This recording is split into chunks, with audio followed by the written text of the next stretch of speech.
Assalamualaikum warahmatullahi wabarakatuh. Perkenalkan, nama saya Sandra Putri Ramadhani, NIM 19059200. Pada kesempatan kali ini saya akan mempresentasikan hasil dari ujian akhir semester dengan mata kuliah manajemen retail dengan kasus pola makan di Amerika. Yang pertama, menurut informasi dalam kasus di atas, bagaimana demografi Amerika berubah? Sebelumnya, demografi adalah perubahan gaya hidup. Menurut saya, di Amerika demografis dalam perubahan pola makanan di tahun ke tahun sangatlah berbeda dan ataupun berubah-ubah. Di abad ke-20, populasi pola makanan di Amerika mungkin dianggap penting jika bukan utama atau penting. Hal ini menjadi penentu kebutuhan yang harus ditangani oleh sistem kesehatan juga. Dampak dari demografi yang berubah-ubah dari tahun ke tahun melampaui perubahan dalam struktur umur, dimulai dari makannya yang harus sayur-sayuran, serat-seratan, sampai dengan makanan yang modern di Amerika, yaitu seperti hotdog, hamburger, kitchen, dan sebagainya, yang mengakibatkan perubahan ini secara radikal. Dari konsumen pun ada melakukan kesehatan juga. Selama setengah abad ke-20, demografis pola makanan di Amerika menjadi salah satu faktor yang terus berubah, menimbulkan pergeseran dari kondisi yang modern dengan makanan-makanan yang kaya akan serat seperti hotdog, hamburger, udang, dan selain-lain. Pola makanan sekarang di Amerika pun ada bermacam-macam, seperti ada makanan ringan, makanan berat, dan makanan cemilan.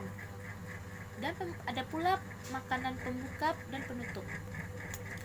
Nah, dalam kasus yang diberikan, kasus ini kurang ada di Amerika Serikat. Kenapa? Menurut saya, karena di Amerika Serikat salah satu negara yang paling kuat, tertinggi di dunia, di peringkat ketiga. Maka makanan pun dalam pola makanan sekalipun mereka pasti akan ada tahapannya, dari makanan pembuka, makanan ringan, makanan berat, sampai makanan penutup. Mungkin tidak ada lagi penduduk di Amerika yang takut akan pernikahan banyak anak atau segala macam, karena negara mereka memiliki kekuatan ekonomi di seluruh dunia. Dan pola makanan pun agar dapat diatur dengan sendirinya, maksudnya akan ada tren-tren makanan apalagi yang keluar tiap tahun untuk melakukan demografi pola makanan di Amerika. Nomor 2, sebagai pengejar supermarket, bagaimana Anda mengatasi peningkatan rumah tangga satu orang di Amerika Serikat? Nah, perubahan dan peningkatan rumah tangga dalam satu orang di Amerika Serikat, perubahan ini di masa yang akan datang akan berubah-ubah di setiap rumah tangga, mengakibatkan peningkatan pendudukan di rumah tangga. Rumah tangga di Amerika Serikat mencapai paling tinggi 38,38 juta dalam sejarah. Nah, dalam sejarah, sebagai dari penduduk rumah tangga di Amerika Serikat 55%. Nah, maka dari itu, dalam umur dewasa yang akan dikepali oleh ibu sendiri atau ibu tunggal, rumah tangga yang banyak akan ada kasus. Maka dari itu, pilihan dari orang dewasa untuk tidak menikah atau tidak akan memiliki lebih sedikit anak. Perubahan ini akan memiliki cakupan yang luas, implikasi bagi pengecer dan produsen dalam hal pemesanan, merchandising, pengembang produk, pemasaran, pengemasan, dan pemutihan. Dan itu kenapa supermarket yang ada di Amerika Serikat banyak membuka untuk menjadi pengecer, agar pola makanan yang ada di Amerika Serikat terus meningkat dan dalam perubahannya. Sebagai pengecer supermarket, mengatasi peningkatan rumah tangga hanya perlu untuk membuka toko eceran bagi Amerika Serikat agar pola makanan di Amerika Serikat stabil, apalagi dimakan di sana memiliki perubahan yang signifikasi, membuat pola makanan yang berubah-ubah setiap waktu. Pada tahun 2044, Biro Sensus Amerika Serikat memproyeksi bahwa lebih dari setengah orang Amerika akan berada dalam kelompok minoritas oleh 2006 mendatang. Hampir satu dari 5 total penduduk diproyeksi lahir di luar negeri. Populasi Hispanik menyumbang lebih dari 27 juta peningkatan populasi Amerika Serikat dalam dekade terakhir. Nomor 3, sebagai toko souvenir lokal, bagaimana Anda menangani kebangkitan orang Hispanik di Amerika? Nah, saya sebagai toko souvenir lokal di sana untuk menangani kebangkitan orang-orang yang ada Hispanik di Amerika Serikat, tentunya susah untuk membangkitkan orang Hispanik tersebut di sana, karena kita hanya bisa menghibur dan cara memberikan pekerjaan bagi orang yang tidak bekerja, memberikan kerajinan-kerajinan yang akan dibuat di Amerika, dan mengajarkan kepada mereka arti dari berdagang, dari souvenir, dan memiliki lambang-lambang untuk membuat souvenir-souvenir yang ada di Amerika Serikat tersebut. Fakta dan angka tentang populasi Amerika Hispanik mengungkapkan bahwa mereka hanya kelompok etnis minoritas terbesar di Amerika Serikat, tetapi juga salah satu yang paling kompleks. Individu dari ras apapun, dari itu hitam, putih, dan penduduk asli Amerika, mengidentifikasi sebagai Latino. Hispanik di Amerika Serikat menelusuri agar mereka ke berbagai benua, berbicara dalam berbagai bahasa, dan mempraktikkan berbagai kebiasaan. Seiring pertumbuhan populasi Latino, pengetahuan publik Amerika tentang Hispanik juga tumbuh. Dalam upaya ini, Biro Sensus Amerika Serikat mengumpulkan statistik tentang orang Latin untuk menghormati bulan warisan Hispanik nasional yang menjelaskan di mana orang Latin terkonsentrasi di Amerika Serikat. Beberapa banyak populasi Latin telah tumbuh dan langkah yang telah dibuat orang Latin di sektor-sektor seperti bisnis. Dengan 52 juta orang penduduk Amerika diidentifikasikan sebagai Hispanik, Latin membentuk 16,7% dari populasi Amerika Serikat. Dari 2010 sampai 2011 saja, jumlah orang Hispanik di negara tersebut melonjak sebanyak 1,3 juta, yang meningkat dengan 2,5% pada tahun 2050 mendatang. Populasi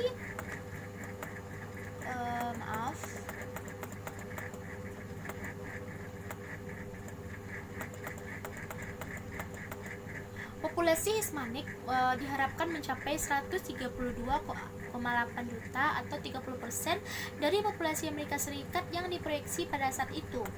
Populasi Hispanik di Amerika Serikat pada tahun 2010 merupakan yang terbesar di dunia di luar Meksiko, yang memiliki popularitas 112 juta. Orang Amerika Serikat adalah kelompok Latino terbesar di Amerika Serikat, membentuk 63% dari Hispanik di negara tersebut. Meskipun Hispanik akan terus menjadi sangat besar dan kelompok berkembang, orang Asia adalah salah satu populasi etnis yang tumbuh paling cepat. Saat ini mewakili 8% dari populasi Amerika Serikat.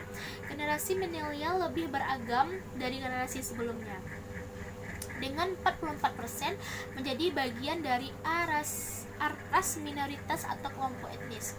Bahkan lebih beragam daripada milenial adalah orang Amerika termuda, mereka yang lebih muda dari 5 tahun sebelumnya pada tahun 2014. Kelompok ini menjadikan minoritas untuk pertama kalinya, dengan 50% menjadi berbagian dari ras atau kelompok etnis minoritas. Di masa lalu, mereka yang berada di kelompok berpenghasilan menengah biasanya naik ke tingkat pendapatan yang lebih tinggi. Bagaimana hari ini, apakah bagaimanapun atau sebaliknya adalah benar. Upah yang menurun atau stagnan ditambah dengan kesengajaan pendapatan meningkat selama 15 tahun terakhir mengakibatkan banyak keluarga keluar dari kelas menengah. Jika tren masa lalu berlanjut, kecil kemungkinan pemulihan dari resesi hebat akan menyebabkan rebound dalam pangsa dewasa di rumah tangga berpenghasilan menengah, karena kelas menengah telah memicu pengeluaran untuk segala hal, mulai dari perumahan hingga mobil hingga pembelian makanan. Kelas menengah yang lebih kecil dan memiliki dampak luas pada perekonomian. Nah, implikasi dari gambar 1 untuk pengejar dan ada di sini, dan juga ada di sini.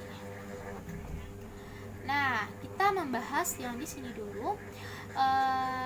Ini adalah gambar di mana dalam suatu pendidikan ada beberapa ras, ada kulit hitam, ada kulit putih, ada kulit sawo matang, dan ada juga rambut yang warna coklat, ada warna rambut keriting, dan ada juga rambut yang pendek. Itu mengakibatkan karena di dalam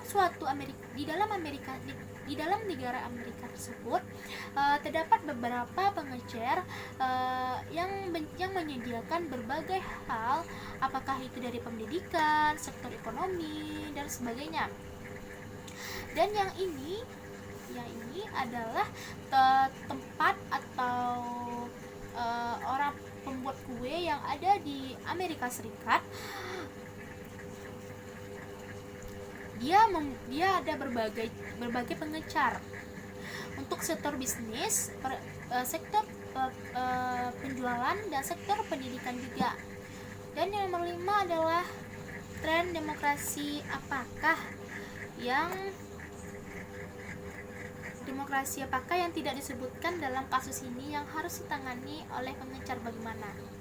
Nah, di sini tren demografis ekonomi akan muncul oleh pengecar karena pasti akan menyebutkan pemasaran yang akan meningkatkan hasil dari orang Hispanik terhadap pekerjaan, mulai dari pekerjaan milenial sampai dengan bisnis, membuat penghasilan yang meningkatkan dan bisa mempekerjakan orang dan akan diberikan upah.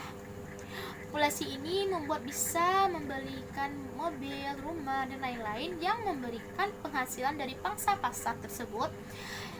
Ikhtiar ini menyajikan hanya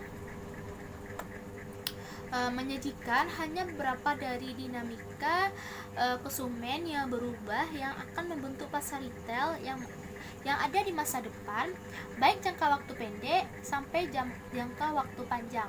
Pengecer ini perlu menyadari perubahan perilaku konsumen untuk memodifikasi taktik dari strategi pemasaran mereka dan untuk memenuhi kebutuhan dan keinginan konsumen pada saat ini dan pada saat masa datang. Baiklah, sampai di sini dulu presentasi kali ini. Mohon maaf apabila ada kesalahan dan kekurangan. Mohon maaf. Assalamualaikum warahmatullahi wabarakatuh.